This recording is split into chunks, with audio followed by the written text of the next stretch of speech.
അതിദാരുണമായ വാർത്തയിലേക്ക് കടക്കുമ്പോൾ ഗുജറാത്തിലെ രാജ്കോട്ടിൽ ഗെയിമിംഗ് സെന്ററിൽ ഉണ്ടായ തീപിടുത്തത്തിൽ 20 മരണം. ഒട്ടേറെ പേർക്ക് പൊള്ളലേറ്റു. TRP ഗെയിം സോണിലാണ് അപകടമുണ്ടായത്. മരിച്ചവരിൽ കുട്ടികളുമുണ്ടെന്നാണ് സൂചന. അവധിക്കാലമായതിനാൽ ഗെയിം സെന്ററിൽ ഒട്ടേറെ കുട്ടികൾ എത്തിയിരുന്നു.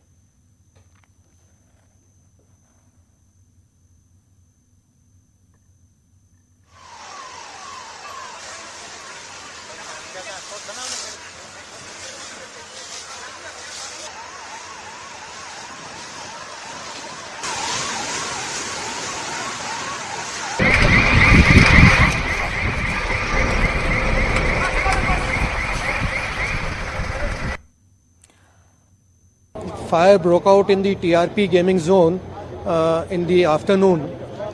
The rescue operations are on. The fire is under control. We are trying to retrieve as many bodies as possible. As of now, around 20 bodies have been recovered and they have been sent to the hospital for further investigations. The gaming zone is owned by a person called Yuvraj Singh Solanki. We will be registering an offence for negligence and the deaths which have occurred. The further investigation will take once we complete the rescue operations here. Sajeev C Warrier വാർത്തയുടെ വിശദാംശങ്ങളുമായി ചേരും. സജീവ്, അതിദാരുണമായ സംഭവമാണ് ഉണ്ടായിരിക്കുന്നത്. Gaming സെന്ററിലുണ്ടായ തീപിടുത്തത്തിൽ 20ഓളം പേർ മരിച്ചു എന്നത് ഏറെ വേദനിപ്പിക്കുന്ന വാർത്ത. എന്താണ് ഈ തീപിടുത്തത്തിന്റെ കാരണം? മരണസംഖ്യ ഇനിയും വർദ്ധിക്കാനുള്ള സാധ്യതയുണ്ട്. വൈകിട്ടാണ് ദാരുണമായ ഈ സംഭവം ഉണ്ടായത്. തീപിടുത്തത്തിൽ 20 ബോഡികളാണ്, ഡെഡ് ബോഡിയാണ് കണ്ടെടുത്തിരിക്കുന്നത്. 12 പേർ കുട്ടികളാണ് എന്നും സ്ഥിരീകരിച്ചിട്ടുണ്ട്. അതേസമയം ഒട്ടേറെ പേർ കുടുങ്ങിക്കിടക്കുന്നു എന്ന വിവരം ഗുജറാത്തിലെ പ്രാദേശിക മാധ്യമങ്ങളിൽ വരുന്നുണ്ട്.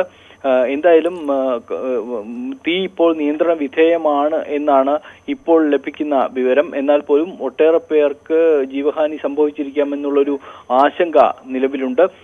തിരച്ചിലുകൾ നോക്കുകയാണ്. പലരുടെയും ശരീരം കത്തിക്കരിഞ്ഞ നിലയിലായതിനാൽ DNA പരിശോധന വേണ്ടി വന്നേക്കും ആളുകളെ തിരിച്ചറിയാൻ എന്നതാണ് ഇപ്പോഴത്തെ ഒരു ലഭിക്കുന്ന വിവരം. 60-ലധികം പേർ ഗെയിമിംഗ് സോണിൽ ഉണ്ട് എന്നാണ് പ്രാഥമികമായിട്ടുള്ള നിഗമനം.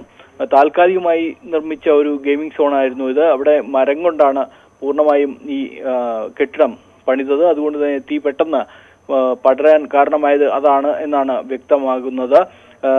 വലിയ കാറ്റ് വീശുന്ന ഒരു സാഹചര്യവും ഉണ്ടായിരുന്നു. അതിനാൽ തന്നെ കെട്ടിടം പൂർണ്ണമായി നിലംപൊത്തിയിരുന്നു. അതിനാൽ രക്ഷാപ്രവർത്തനവും തടസ്സം നേരിട്ടു. ദൗത്യസംഘം ഇപ്പോഴും ആളുകളെ അതിനകത്ത് രക്ഷപ്പെടുത്താനുള്ള ശ്രമം തുടരുകയാണ്. അതേസമയം കൃത്യമായ യഥാർത്ഥമായ മരണസംഖ്യ അറിയണമെങ്കിൽ ഇനിയും രക്ഷാപ്രവർത്തനം പൂർത്തിയാകണം എന്നുള്ളതാണ് അവസ്ഥ.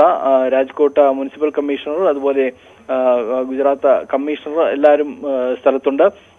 ഭരണകൂടത്തിന് വേണ്ടത്ര നഗരസഭയ്ക്ക് പെട്ടെന്ന് രക്ഷാപ്രവർത്തനം പൂർത്തിയാക്കാനുള്ള നിർദ്ദേശം നൽകിയിട്ടുണ്ട് എന്നാണ് ഗുജറാത്ത് മുഖ്യമന്ത്രി ഭൂപേന്ദ്ര പട്ടേൽ പറഞ്ഞത്. അതിൽ ഈ സംഭവത്തിൽ സർക്കാർ അന്വേഷണത്തിന് ഉത്തരവിട്ടിട്ടുമുണ്ട്.